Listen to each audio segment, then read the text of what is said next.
Recently, I happened upon a post in a concealed carry group where the individual was asking about how to effectively conceal a gun that is objectively large. I've also noticed that the vast majority of users attending our Enigma tune-up class are also trying to conceal objectively giant guns. So in this video, I want to go over exactly what you need to do in order to actually conceal a giant gun. But first, we need to establish what is a giant gun. So let's just briefly bring some math into play by using the concealment percentage principle. The Glock 19 is a great example of a gun that some would call a giant gun, while others would refer to it as a moderately sized gun. None of that really matters though when we're trying to evaluate whether or not a gun is giant in relation to a specific body. In comes the concealment percentage principle. So in order to determine if your gun is giant or not in comparison to your body size, you'll want to measure your gun from the top of the optic to the bottom of the magazine. Quick tip, if you don't have the gun you wish to carry on hand, you can use a handy website called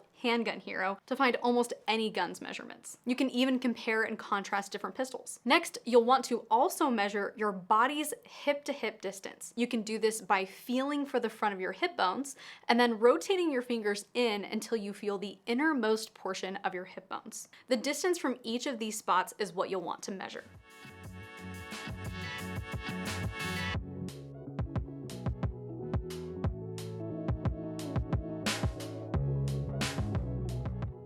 Divide these numbers into each other and that will spit out a percentage. If your gun is 55% or higher, then your gun is giant in comparison to your body's available concealment space. We would consider anything between 40 and 50% of your hip-to-hip distance to be challenging, but once we exceed the 55%, we are in the realm of absolute hard mode trying to conceal a giant gun. Something you'll hear us talk about quite often is finding your body's concealment sweet spot. Everyone's body has a concealment sweet spot which lies in the valleys of your abdomen. Most body types find that space is off-center of their navel on one side or the other. For the best and easiest concealment results, we recommend most people reach for a gun that is less than 40 to 45% of their hip-to-hip distance. And again, once you go beyond 55%, you've really entered into concealment hard mode because the gun is exceeding your body's natural concealment sweet spot. This video isn't about telling you why you can't do it. This video is about the tricks you can use to have more concealment success even with an objectively giant gun. So first, when it comes to concealing a gun that is larger than your concealment sweet spot, you still want to start with these basic principles. Find your concealment sweet spot, getting enough grip tuck, and getting enough grip rotation. Finding your concealment sweet spot is as simple as taking note of your body's natural landscape. Identify where your body peaks and where it lays flat.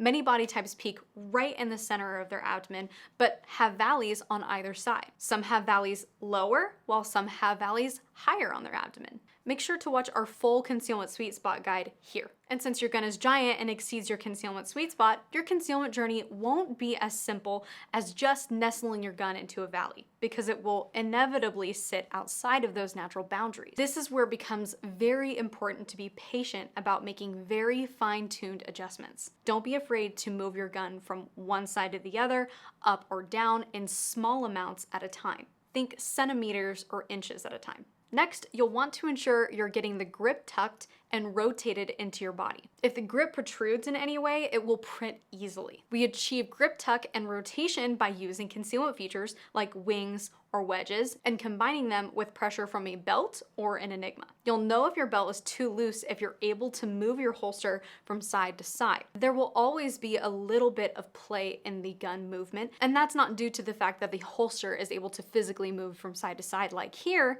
but more due to the fact that the skin will move with the gun and the holster once it's tight enough. The main thing to ensure that your belt is tight enough is to make sure that your holster is not able to move from side to side. See our comfort video if you have more questions about comfort and belt tightness. Okay, now that you've revisited the basic concealment principles, it's time to cater your wardrobe. Once a gun exceeds your concealment sweet spot and you've applied basic concealment principles, your only recourse is to ensure that there is enough gap between the clothing and the body in order to adequately hide the parts of the gun that aren't nestled into your natural valleys. So here is a quick list of suggestions to get you started with catering your closet for concealed carry. Don't worry, these suggestions are gender neutral. Choose shirts with structure. This could look like reaching for a linen button-up or a thicker tensile material.